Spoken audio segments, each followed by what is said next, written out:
Voilà, alors vous ne l'avez pas tous parce que ça s'est pas mis à jour chez vous en fait. Sur la première page, vous voyez la première page, vous arrivez à naviguer jusqu'à la première page. Sinon, voilà, vous allez dans la palette page, menu fenêtre page. Vous double-cliquez sur la page 1 pour y aller. Pour qu'elle soit le plus grand possible sur l'écran, c'est comme dans tous les logiciels Adobe, on peut double-cliquer sur la main dans la palette des outils. Et vous devriez voir l'image, la première page en grand.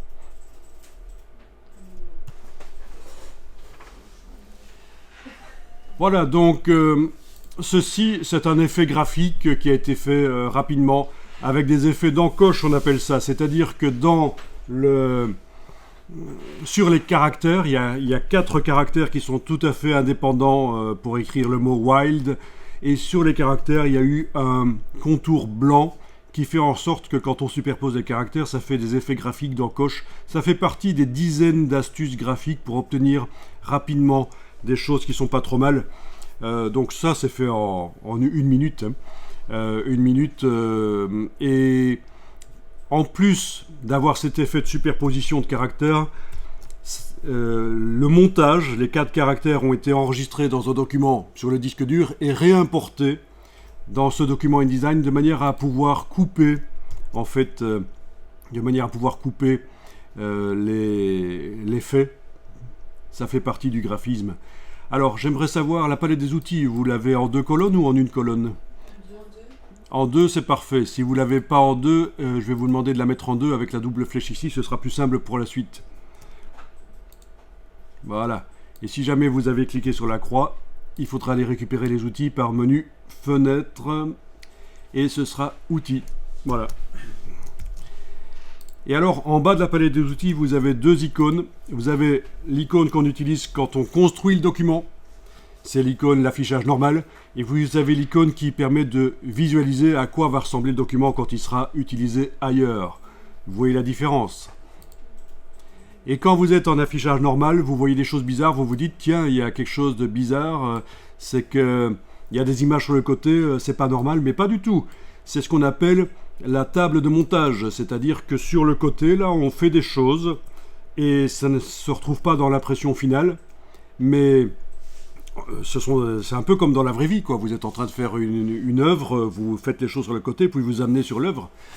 Donc voilà, notamment vous voyez le montage original des caractères là, qui est là, mais non accessible pour l'instant, parce qu'il y a un système de calque verrouillé. Peu importe. Alors, double-clic sur la main dans la palette des outils pour remettre la page en grand.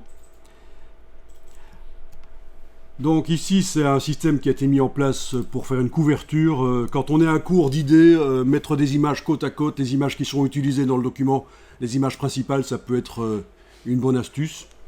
En plus de ça, il y a eu du texte avec effets spéciaux, c'est-à-dire un texte comme s'il était embossé. Vous avez déjà vu ça, notamment sur les packaging un peu luxueux, on voit du texte en relief, mais là c'est une simulation dans le logiciel. Du texte comme s'il était creux. Ce sont des effets spéciaux d'ombre interne, tout simplement. Et donc ça fait partie des choses qui peuvent être faites dans InDesign, des effets comme ça. Je passe à la double page suivante. Alors les doubles pages d'après ne sont pas très intéressantes, il y en a même qui n'ont pas été encore utilisées dans ce document.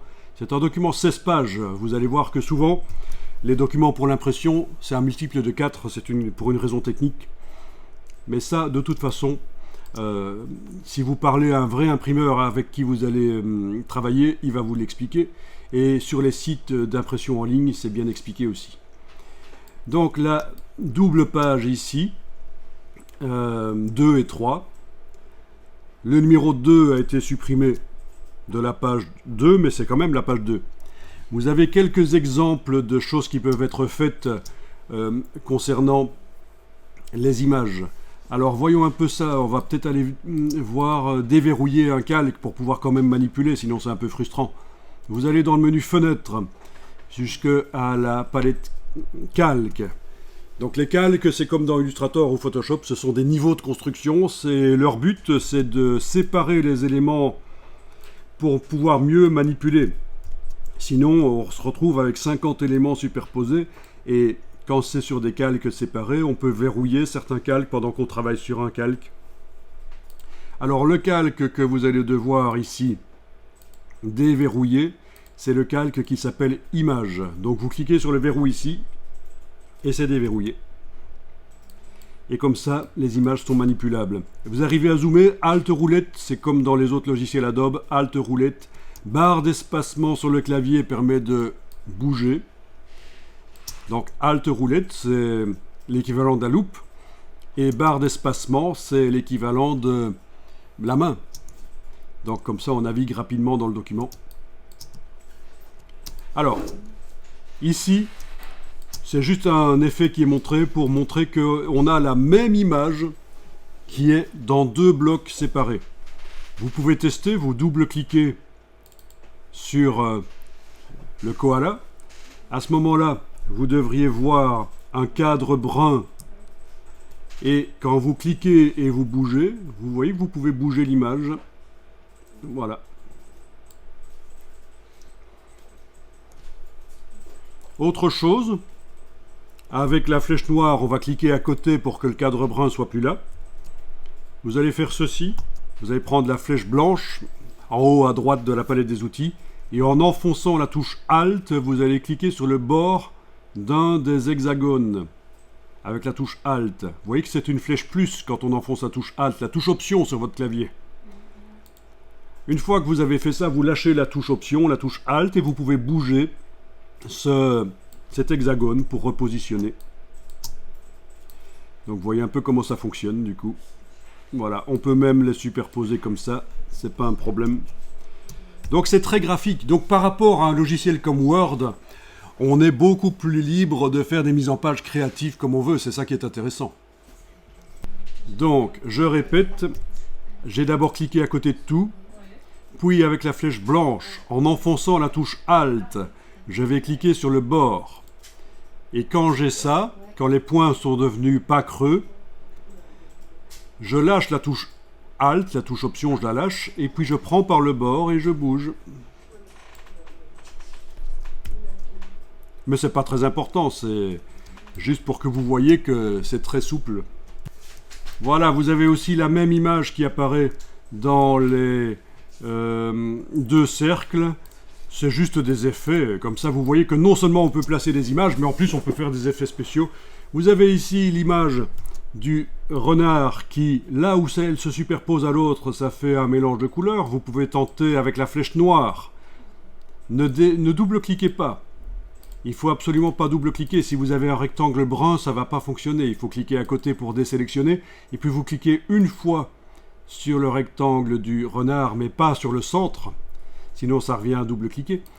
Et là, on arrive à la déplacer. Vous voyez que là où il se superpose au ciel, il change de couleur. Donc c'est ce qu'on appelle des effets, des modes de fusion.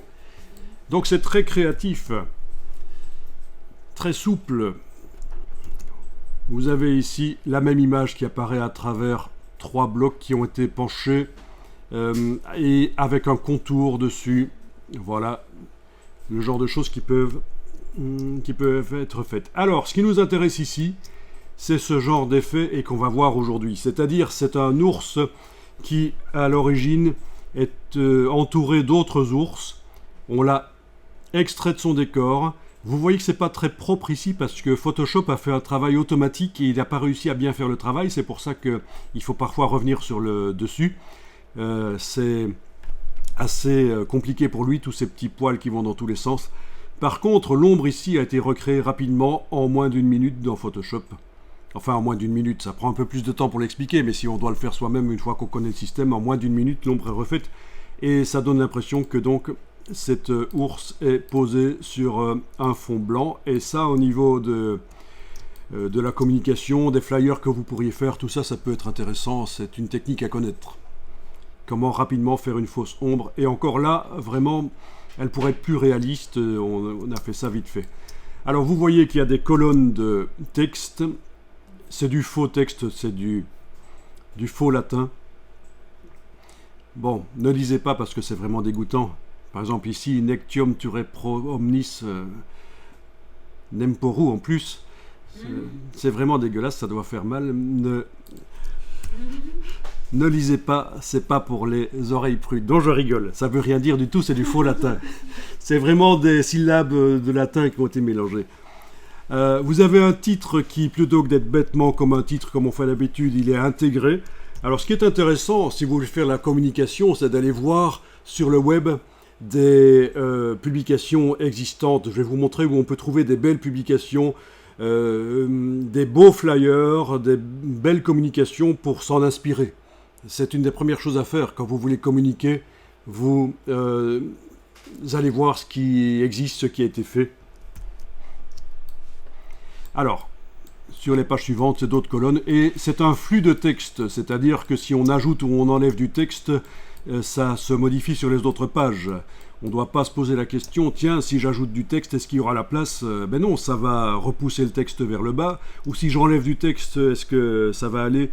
Donc c'est un système de flux de texte. Donc voilà ce qui nous intéresse ici le plus aujourd'hui, c'est l'ours qui est là. Que dire de plus à propos de ça ? Je pense vous avez vu un peu la philosophie du logiciel. C'est vraiment une machine de guerre pour faire de la mise en page. Ça permet de faire des mises en page très complexes. Voilà, avec beaucoup de pages. Et s'il y a vraiment beaucoup de pages, on peut faire dans plusieurs documents qui sont réunis ensemble par un système de style synchronisé. Et alors, ce qui est intéressant, c'est les automatismes. À partir du moment où un document est bien fait, on peut très rapidement automatiser la création des mises en page. Avec InDesign, si vous connaissez InDesign, si quelqu'un vous refile 300 images et des kilomètres de texte et vous dit tiens, pour demain, dans 24 heures, il faudrait que faire un document où les images sont insérées là et là, si c'est bien indiqué là où il faut insérer les images, en 24 heures, il n'y a pas de problème. En 6 ou 8 heures, vous pouvez faire le boulot sans problème, même en moins de ça, si vous connaissez InDesign. Parce que vous automatisez le texte qui va couler d'une page à l'autre, l'insertion des images va être automatisée. Tandis que ceux qui ne connaissent pas, ils risquent d'y passer des semaines à faire un document de 300 pages qui pourrait être fait en moins de 3 heures, quoi. Donc c'est important avec InDesign d'apprendre les automatismes. C'est une grosse partie du logiciel, comment on peut optimiser la production. Alors là, on va pouvoir quitter InDesign, donc menu InDesign quitter. Vous n'êtes pas obligé d'enregistrer le document. Alors quelque chose que je n'ai pas dit, c'est que chez certains parmi vous, vous aviez du texte qui était surligné en rose. Vous voyez, couleur saumon là. Certains ont vu ça, je vois que sur certains écrans il y a ça. Ça veut dire juste que la police utilisée n'est pas installée. C'est une police remplacée qui est montrée.